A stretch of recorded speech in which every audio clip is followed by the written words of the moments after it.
everyone. Nice to see you last time. Good to see some of the same people again. I want to quickly ask before I get started, how many of you seen a video that's got me in it? Some hands, some hands. Anyone. Alright, a couple of people. Kind of remember this number because I'm going to ask about it later. But December last year, I was like, alright, I'm going to get serious with this YouTube thing. It's going to be my new marketing funnel. I'm going to make a video every day. That's really hard. I don't recommend it. But my ingredients are really easy. I was like, okay, I played Magic the Gathering for 1,000 years. I'll make a Magic the Gathering video. Marvel Snap, speaking, I'll make Marvel Snap videos. I'm going to make Pokemon TCG stuff. I always play Pokemon games. I'll make something different so I have a different video coming out every day. And the plan is to then turn that into a funnel, and I'll sneak in a Murders of Two Words Mana video. I'll sneak in a rulebook, or here's me cutting up a prototype, or here's me a video at an event or something like that. And then Steve D, who isn't here today, but he was like, let's do a podcast and we'll talk about what I'm doing today. I'm like, that's an easy video, done, cool. I got some videos for this week. And then I'm like, okay, I now need to convince the viewer that these videos are important beyond the thing that they've just watched. I'm really into your Marvel Snap thing, okay. I made a board game, you should watch it. So you have the video, all right, this is great. You cared about this much the content, but right at the end, I'm like, hey, by the way, I make all these kinds of videos. And I make board games. I'm cool. Board games.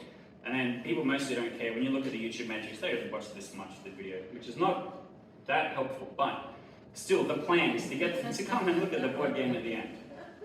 And so for about 4 months, I did a video every single day.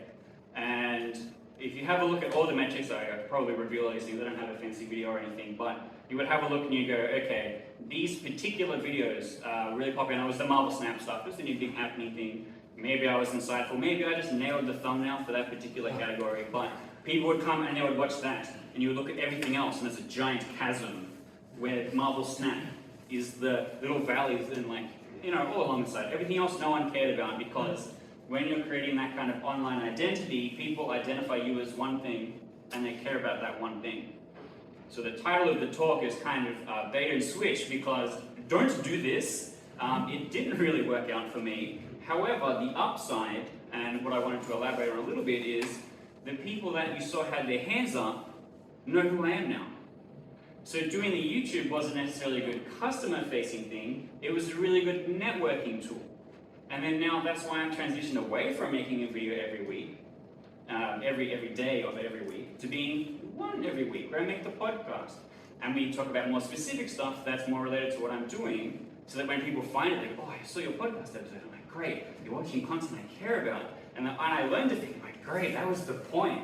Instead of creating fake content where the idea is to become an internet celebrity where I don't have to do marketing anymore. People are like, yeah, I know, people want to buy his game, that's the thing he does. Or, yeah, I know this other favorite YouTuber, they have a skin cream now or whatever, and you're trying to follow along with whatever they're doing.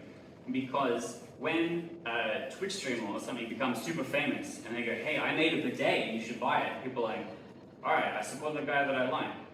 That is somebody that has a market and is activating that market with a product for them to buy. We have a product and we don't have a market that we're activating. So I'm like walking the wrong way up the hill to try and make the money, which I only realized afterwards, but we got there. Now I'm telling you, so you don't have to do it as well. But yeah, that was kind of what I wanted to elaborate on.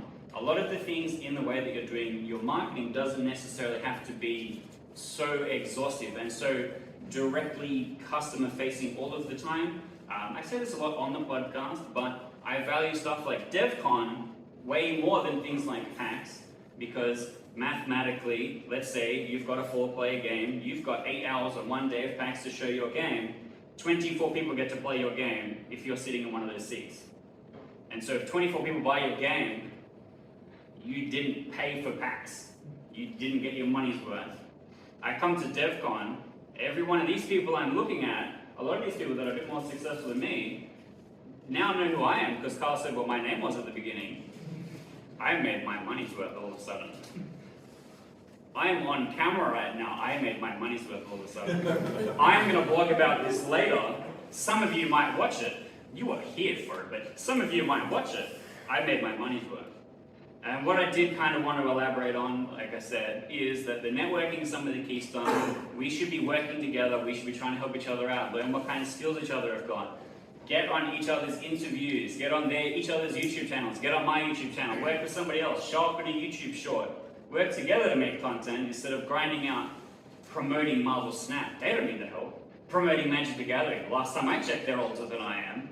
Working on all these other things for other people when we could be creating content together and making stuff that elevates the people here instead of trying to use somebody else's thing to propel yourself and activate a market that doesn't care about you.